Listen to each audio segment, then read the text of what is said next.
Charge নকৰাকৈ যদি এই ভিডিঅ'টো আপোনালোকে চাইছে তেনেহ'লে এয়া ভগৱানৰে কৃপা। সকলোৰে জীৱনত কিবা নহয় কিবা সমস্যা থাকেই। যদি আপোনাৰ জীৱনতো তেনেকুৱা কিবা হৈ আছে তেনেহ'লে ভিডিঅ'টো শেষলৈকে চাব। যদি আপোনাৰ জীৱনত শিক্ষা, চাকৰি, পাৰিবাৰিক অশান্তি আৰু শত্ৰু বহুত বা অন্য কিবা সমস্যা চলি আছে তেনেহ'লে 3 দিন বা 7 দিন নহবা 11 দিনৰ সংকল্প এটা লৈ এই নিয়মখিনি কৰি চাওক। ভগৱানে নিশ্চয় সহায় কৰিব। মাথো ভগৱানৰ ওপৰত বিশ্বাস ৰাখি কামখিনি কৰিব। মঙলবাৰে হনুমানক সন্তুষ্ট কৰা এইটোৱেই আটাইতকৈ সহজ উপায়। আপোনাৰ সকলো সমস্যা দূৰ হ'ব। বজৰংবলীৰ ওপৰত বিশ্বাস ৰাখক। মঙলবাৰে সঁচা অন্তৰেৰে হনুমানৰ পূজা কৰিলে যথেষ্ট সুফল পোৱা যায়। কোৱা হয় যে হনুমানে কেতিয়াও ভক্তক নিৰাশ নকৰে আৰু নিজৰ শক্তিৰে জীৱনত অপৰিসীম সফলতা কঢ়িয়াই আনে। আজি আমি আপোনালোকক মঙলবাৰৰ বাবে সৰ্বোত্তম উপায়ৰ বিষয়ে ক'ম। হিন্দু ধৰ্মত সপ্তাহৰ প্ৰতিটো দিন কোনোবা নহয় কোনোবা ঈশ্বৰৰ প্ৰতি উৎসৰ্গিত বুলি গণ্য কৰা হয়। যদি আমি মঙলবাৰৰ কথা কওঁ তেন্তে এই দিনটোক ভগৱান হনুমানক উৎসৰ্গিত বুলি গণ্য কৰা হয়।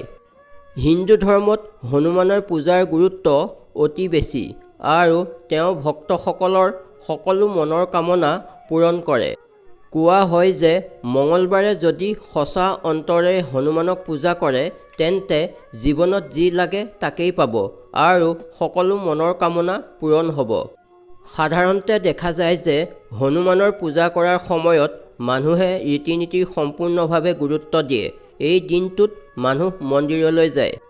সুন্দৰ কাণ্ড পাঠ কৰি ভগৱানৰ প্ৰতি থকা ভক্তি বিভিন্ন ধৰণে প্ৰকাশ কৰে। যদি কোনো কাৰণত মন্দিৰলৈ যাবলৈ সময় নাপায় তেন্তে সহজ সমাধান গ্ৰহণ কৰি হনুমানক পূজা কৰিব পাৰিব। আমি আপোনালোকক কৈছোঁ মঙলবাৰৰ বাবে নিশ্চিত প্ৰতিকাৰ যিটো গ্ৰহণ কৰিলে জীৱনত কোনো ধৰণৰ অসুবিধাৰ সৃষ্টি নহ'ব। মঙলবাৰে কি কি কৰিব লাগে জানো আহক। মঙলবাৰে পুৱা গা ধুই হনুমানৰ পূজা কৰিব। তেওঁ মূৰ্তিৰ সন্মুখত ঘিৰ চাকি জ্বলাই হনুমান চালিচা পাঠ কৰক। সেইদিনা ৰঙা ৰঙৰ কাপোৰ পিন্ধিব। এই সহজ সমাধানৰ দ্বাৰা হনুমানৰ অপৰিসীম আশীৰ্বাদ ভক্তসকলে লাভ কৰিব পাৰে। কোৱা হয় যে হনুমানক পূজা কৰিলে চাকৰি আৰু সফলতাৰ ক্ষেত্ৰত সুখদায়ক ফল পোৱা যায়। হনুমান চালিচা যিকোনো সময়তে পাঠ কৰিব পাৰি, কিন্তু কেতিয়াবা যদি কোনো ব্যক্তিয়ে বেছিকৈ ভয় খায় অথবা বিপদৰ পৰা উদ্ধাৰ হোৱাৰ পথ বিচাৰি হাহাকাৰ কৰে সেই সময়ত হনুমান চালিচা পঢ়িলে সকলো ভয় শংকা দূৰ হয়। আনহাতে বহু মানুহে বিশ্বাস কৰে হনুমান চালিচাই বেয়া শক্তি দূৰ কৰে। মঙলবাৰৰ দিনা কি কি কৰিব নালাগে জানি লওক। মঙলবাৰৰ নিয়ম অতি কঠোৰ আৰু সেইদিনা ভুল কৰিলে হনুমানৰ খং উঠিব পাৰে। সেইদিনা কোনো ধৰণৰ মাদক দ্ৰব্য সেৱন কৰা উচিত নহয়। সেইদিনা মাছ মাংসৰ পৰাও আঁতৰি থাকিব লাগে। ইয়াৰ উপৰিও সৰলতা আৰু ভক্তিৰ অনুভূতি নিজৰ স্বভাৱতো ৰাখিব লাগে।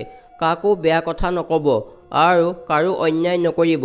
এই কাম কৰিলে হনুমান সুখী হয়। মঙলবাৰে কি কি দান কৰিব লাগে। মঙলবাৰে দান দিয়া কাম কৰাটোও অতি লাভজনক বুলি বিবেচিত হয়।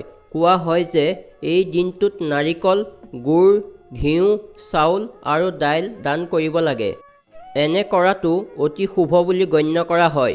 ইয়াৰ উপৰিও এই দিনটোত জলকীয়া দান কৰাটো শত্ৰুক ধ্বংস কৰিবলৈ শুভ বুলি গণ্য কৰা হয়।